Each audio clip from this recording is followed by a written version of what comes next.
barkanmu. Wataƙila mai sauraron shirin duniya zaman 'yan marna a baya ya ji yadda muka kawo muryar wani matashi wanda ya ce shi mala'ika ne kuma shi ne aka ba da labarinsa a cikin wasu surori na Alƙur'ani mai girma. Hausawa sun ce waƙa a bakin mai ita ta fi daɗi. Ga dai yadda zantawarsa ta kasance da Muhammad Sani Mu'azu tun a karon farko yayin da mala'ikan ya bayyana a nan jihar Bauchi. Sunana Musa Karkum wanda aka haife shi a garin Fataskum. Sannan na taho Bauchi ina wankin mota na samu kuɗi na aure na haɗu da wani masifa muka rabu da aure na ina rayuwata na haɗu da mutanen ɓoye suka shiga jikina aljanu kenan. Na taso na je gurin malami ina bincike sai malamin ya tabbatar mun ni ba mutum bane asali na ni ne mala'ikan da Allah ba da labari na asabbi izu ɗaya.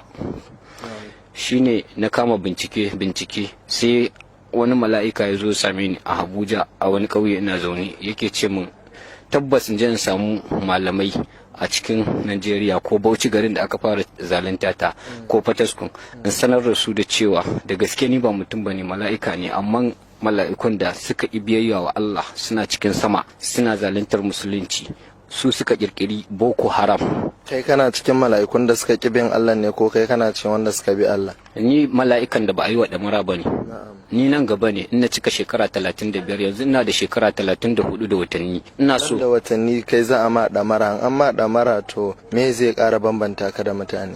Abin da zai bambanta ni da mutane an man ɗamara mutane ba za su gani ba sai mutanen ɓoye irin su Fir'auna su faffan gandu kafiran da suka ƙi musulunci suka zo yanzu suka lalata rayuwarsu da su da mala'ikun cikin sama suke yakar addinin musulunci. Dan koma baya iyayen da kace sun haife ka a Fataskum su suna ina? Suna Fataskum baba na tsofo ne ko tafiyar baya iya yi. Shi ma mala'ika ne? A'a shi mutum ne.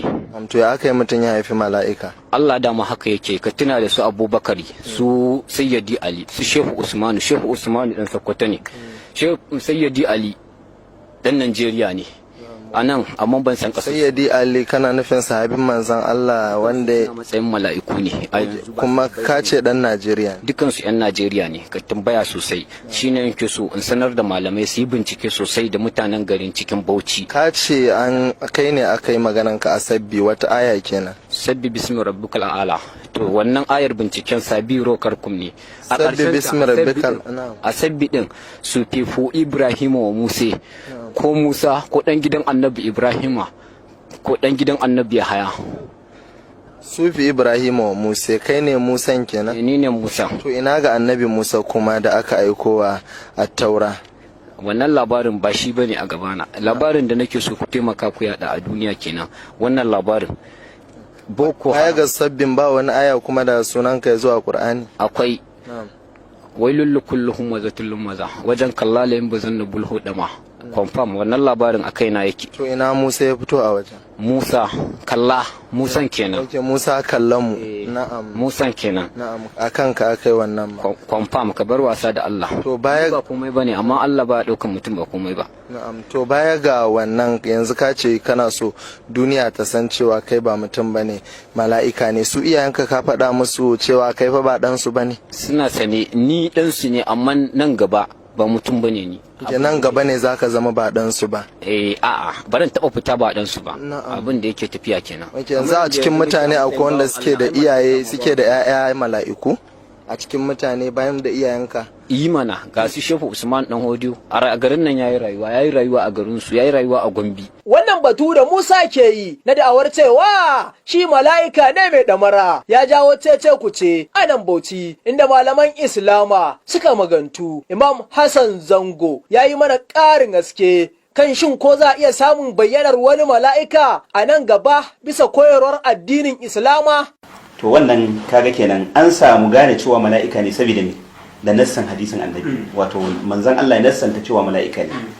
To a kenan wannan na nuna a yau ni ko kai ko wani na ta bangaren abin da ya shafi malanta kenan ko wani malami ko wani wato waliyi cikin waliyai ko wani masani cikin masana ba zai iya zuwa ya zo kawai ya kalle ka ya kai malam mudu bai ce wannan kai mala'ika ne ko kuma ya kalle ya ci ni mala'ika ne ko kuma ni in ce ni mala'ika ne ko kuma kai ka ce kai mala'ika ne ba. Me shaida dama nassin shine shaida din manzon Allah ya fadi ko kuma Qur'ani ya ce wannan mala'ika ne. Da haka tabbas akwai jinsin da ake kiransa mala'ika amma yanzu babu wani wanda zai bayyana ya ce shi shine mala'ika da. Tuni dai Malam Musa ya gurfana a ofishin Hizba na jihar Bauchi bayan rundunar ta Hizba ta samu korafi kan Musa na da awar shi mala'ika ne kuma mai ceton al'umma, inda shirinmu na gaba za ku ji yadda aka wanye tsakanin Musa da hukumar Hizba.